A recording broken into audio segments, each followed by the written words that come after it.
Music. Permíteme contarte algo sobre el ego humano.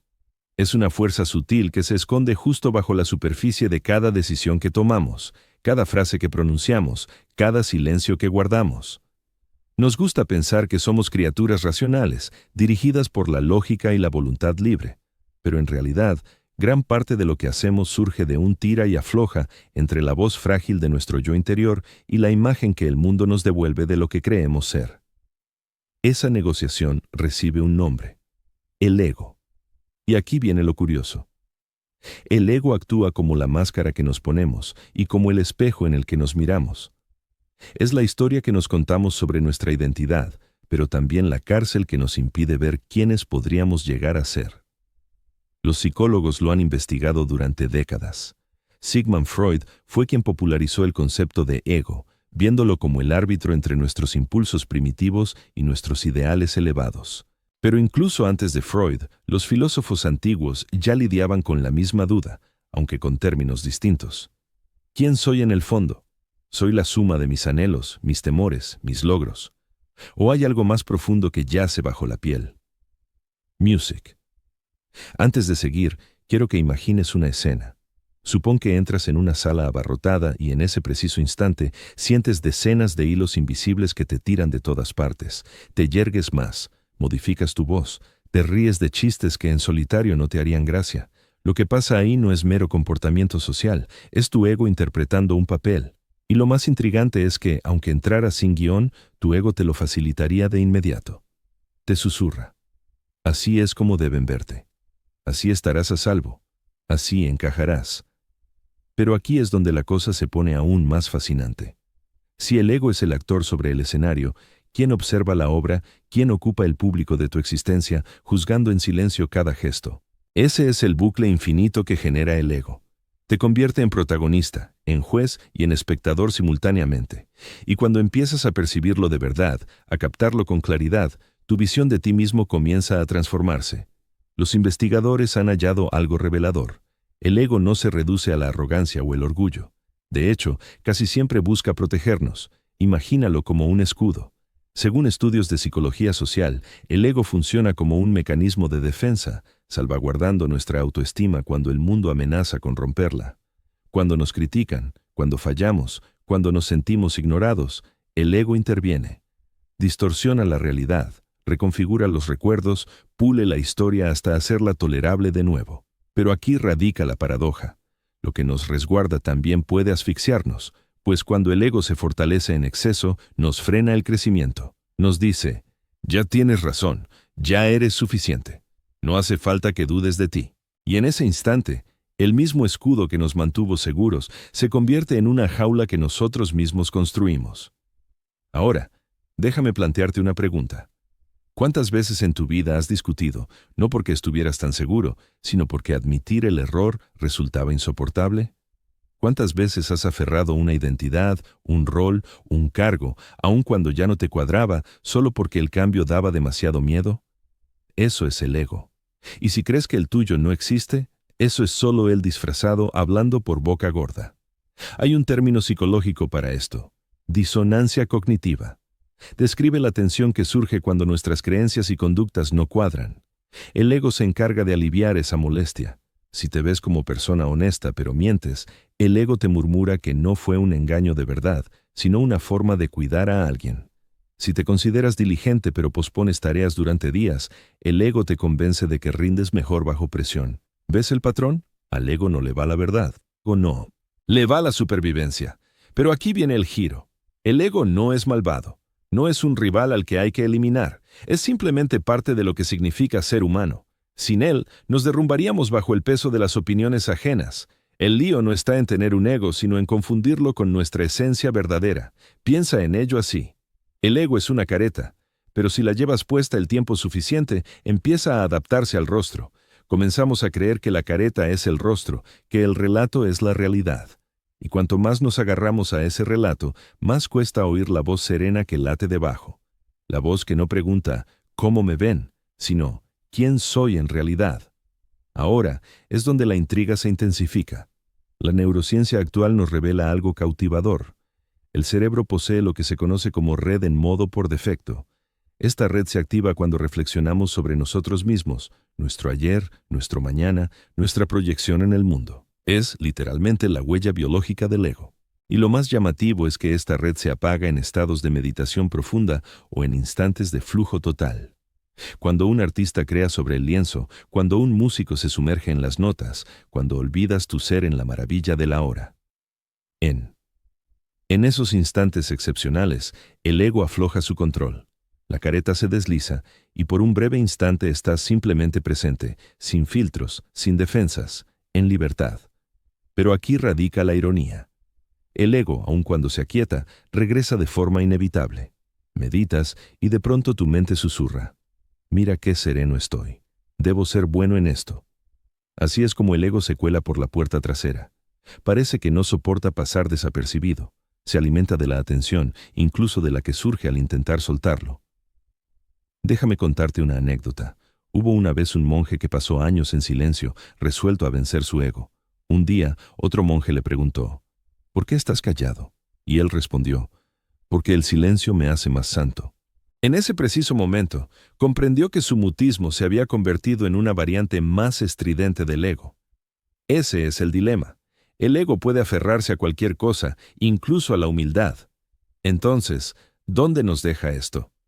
Si el ego actúa como escudo y como cárcel a la vez, ¿cómo convivimos con él? Esa es la esencia de la cuestión. Y aquí es donde quiero dejar un hilo suelto, porque lo que averigüé al explorar la psicología y la filosofía es que el ego no se conquista. Se trata de algo que hay que aliarse. Y esa alianza transforma por completo nuestra manera de existir. Pero antes de desgranarlo, detengámonos un segundo. Recuerda la última vez que alguien te ofendió, aunque fuera de forma leve. Tal vez ignoró tu mensaje, o quizás te contradijo delante de los demás, o no te reconoció como creías merecer. ¿Recuerdas esa sensación? Ese nudo en el pecho, esa voz interior que dice: ¿no saben quién soy? Ese es el ego en su expresión más pura. Y que todos lo experimentemos revela algo clave. El ego es universal. No es un defecto. Es una condición compartida de la existencia humana. Y ahí reside la belleza oculta. Si logramos observarlo con claridad, si lo pillamos en acción sin culpa, empieza a perder su dominio. La conciencia actúa como la luz solar. En cuanto la dirigimos hacia el ego, comienza a disiparse, y debajo emerge algo más suave, más genuino. El yo que no requiere máscaras para perdurar. Pero, ¿cómo es ese yo? ¿Y cómo lo alcanzamos en la rutina diaria? Te aseguro que ahí está la verdadera metamorfosis, y podría alterar para siempre cómo te percibes. La realidad es que el ego nunca se evaporará.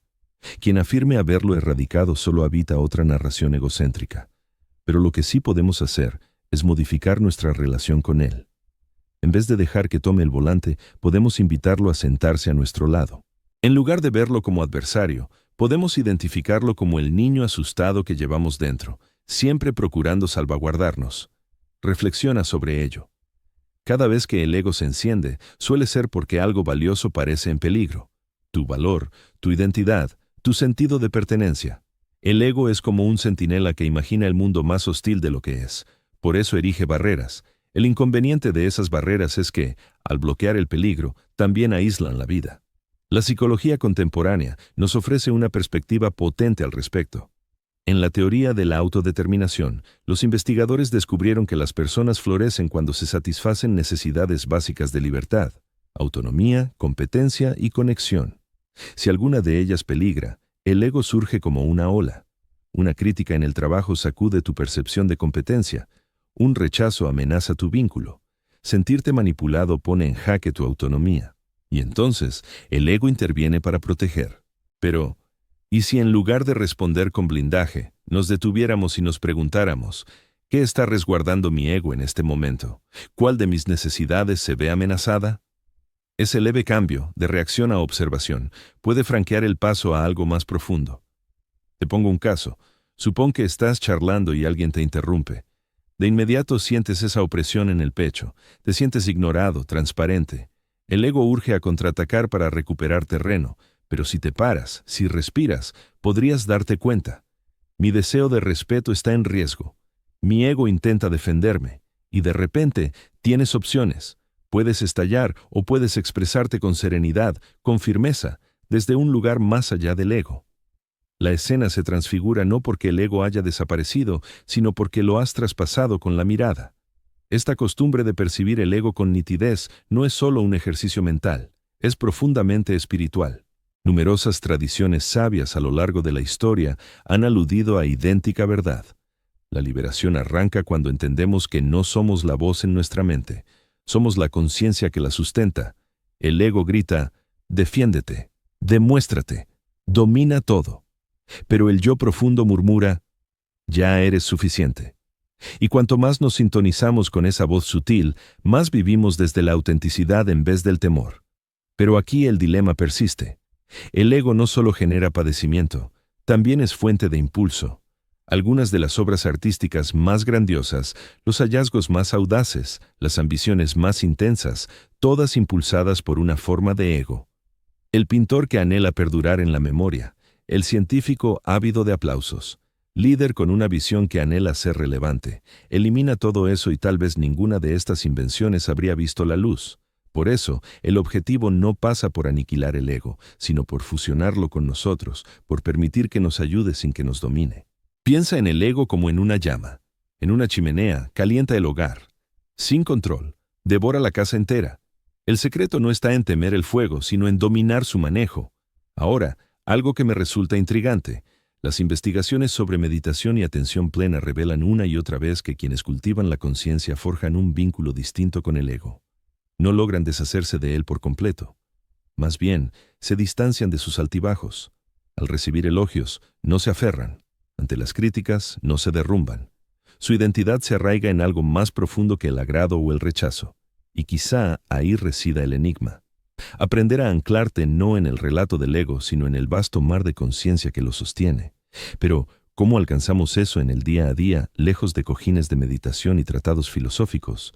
La solución podría ser más sencilla de lo que imaginamos. Arranca con gestos sutiles de observación.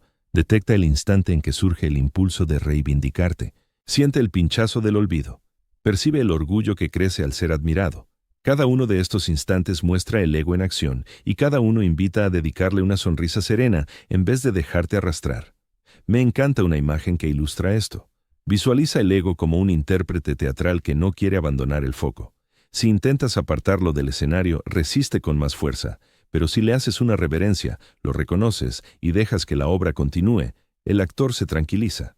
Con el tiempo podría incluso retirarse, abriendo paso a otros roles, como la empatía, la modestia, la inventiva y el cariño. Y aquí viene el giro maravilloso. Al aflojarse el ego, nos unimos más a los demás. ¿Por qué? Porque el ego se obsesiona con la división. Plantea un yo contra tu yo, mi valor frente al tuyo. Sin embargo, cuando el ego se ablanda, nos vemos reflejados en los otros. Comprendemos que tras cada ego late la misma vulnerabilidad, el deseo de ser visibles, apreciados, seguros. De pronto, quienes nos inquietaban se convierten en espejos de nuestra propia esencia humana. Esa percepción lo transforma todo. Imagina un mundo en que, en lugar de contestar a los egos ajenos con el nuestro, respondiéramos con empatía. El conductor enfadado, el compañero fanfarrón, el progenitor juzgón, todos son egos defendiendo algo delicado por dentro. Si pudiéramos percibirlo con nitidez, ¿no seríamos mucho más amables? Pero queda una duda que persiste. Si no somos nuestro ego, entonces ¿quiénes somos? Ese es el acertijo central de la condición humana. Algunos afirman que somos la conciencia en sí, el testigo mudo tras el telón. Otros, que somos amor puro, libre de barreras. Hay quienes sostienen que la respuesta escapa a las palabras y solo se vive. Sea cual sea la verdad, una certeza hay. Cuanto más observemos el ego sin que nos engulla, más cerca estaremos de esa realidad profunda. Y así surge el obsequio paradójico. El ego, que a menudo nos ciega, también es la puerta al despertar. Cada arrebato de vanidad, cada punzada de duda, cada esfuerzo por validarnos, todo es una seña, un destello que grita, «Mira aquí». Algo mayor se oculta abajo. Si seguimos esas señales con interés en vez de reproche, el ego deja de ser adversario para convertirse en guía. Termino con esta reflexión. Algún día repasarás tu existencia. No los trofeos ni los cargos, no los aplausos ni las validaciones, sino los instantes callados. Cómo reíste con un amigo, cómo tomaste una mano, cómo te permitiste ser frágil y auténtico.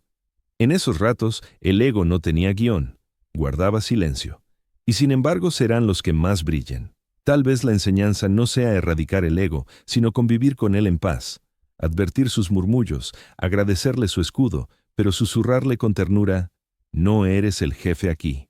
Solo eres una voz en el conjunto, y bajo tu voz hay una melodía inmensa lista para sonar. Si no te llevas nada más de esto, llévate esto. No eres el cuento que te narra el ego, eres la atención que lo escucha, y esa atención, intacta, indivisa, ilimitada, esa eres tú en verdad.